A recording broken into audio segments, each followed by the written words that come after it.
Rien n'arrive jamais au hasard et celui qui n'apprend pas de son passé ou de ses erreurs est condamné à disparaître, soutiennent les sagesses populaires. Il en est des individus comme des États. L'Allemagne, par exemple, l'a prouvé dans son histoire. Complètement détruite après la Deuxième Guerre mondiale, ce pays avait été dévalisé par les puissances alliées. Les usines ont été démantelées, les hommes déportés, le pays divisé en deux pour mieux l'affaiblir. De nombreuses régions d'Allemagne étaient devenues des champs de ruines avec des carcasses d'immeubles calcinés, une population affamée et hébétée à la recherche de sa nourriture quotidienne. Le territoire avait été amputé de 24%. Les Allemands eux-mêmes avaient surnommé l'année 1945 leur zéro ou année zéro.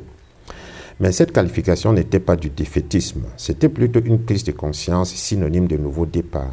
Aujourd'hui, l'Allemagne est la première puissance industrielle d'Europe. Elle a appris de son passé, elle n'est pas restée à se lamenter sur son sort. Elle a appris, comme le dit Alfred de Vigny, que gémir, pleurer, prier est également lâche. Au milieu du continent africain, il y a le Cameroun qui a aussi eu un passé. Il est aujourd'hui indigné par la révélation selon laquelle ses enfants sont traités au fouet dans les magasins ou sur les lieux de travail pour être génériques.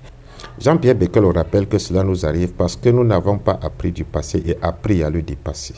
Nous avons grandi avec le fouet, dit-il. Le fouet fait partie de notre histoire coloniale et esclavagiste, de notre manière d'éduquer, de punir, de discipliner. Le problème n'est donc pas seulement qu'un employeur chinois fasse fouetter des employés camerounais au Cameroun. Le véritable problème est plus profond. Quelle place avons-nous donné au fouet dans notre culture politique, sociale et mentale?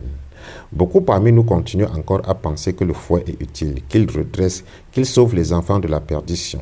Dans les commissariats, les postes de gendarmerie, certaines écoles, certaines maisons, le fouet ou ce qui en tient lieu reste un instrument banal de pouvoir. Quand un parent ou un enseignant dit « je vais te civiliser », il relève déjà l'origine coloniale de cette violence, davantage que sa prétendue finalité éducative.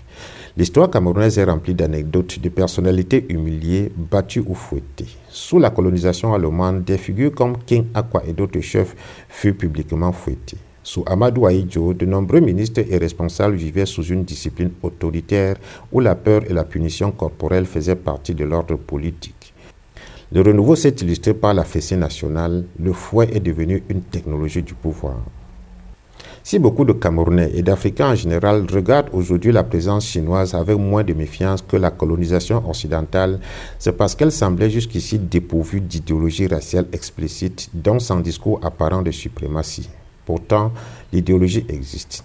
Elle est celle de la productivité absolue, du rendement, de l'efficacité économique. Et derrière cette logique demeure un vieux cliché colonial. Le noir serait paresseux et seul le fouet pourrait le mettre au travail. Pourtant, les travaux forcés ont bâti des empires entiers. Les plantations américaines pendant l'esclavage, les routes, chemins de fer et infrastructures africaines pendant la colonisation. Malgré cela, le stéréotype demeure, comme si le corps noir devait toujours être contraint pour produire. L'Afrique est peut-être le seul territoire au monde où un étranger qui débarque peut immédiatement devenir le patron des autochtones. Imaginer l'inverse ailleurs paraît presque impossible. Un Africain arrivant en Europe, en Chine ou ailleurs ne devient pas spontanément supérieur hiérarchique des populations locales. En Afrique, cette situation est devenue banale, presque naturelle.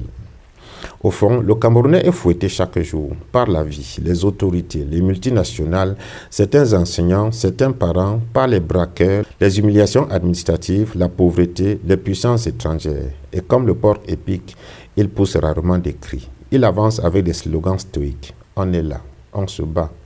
On a même inventé un mot noble pour désigner cette souffrance permanente, la résilience.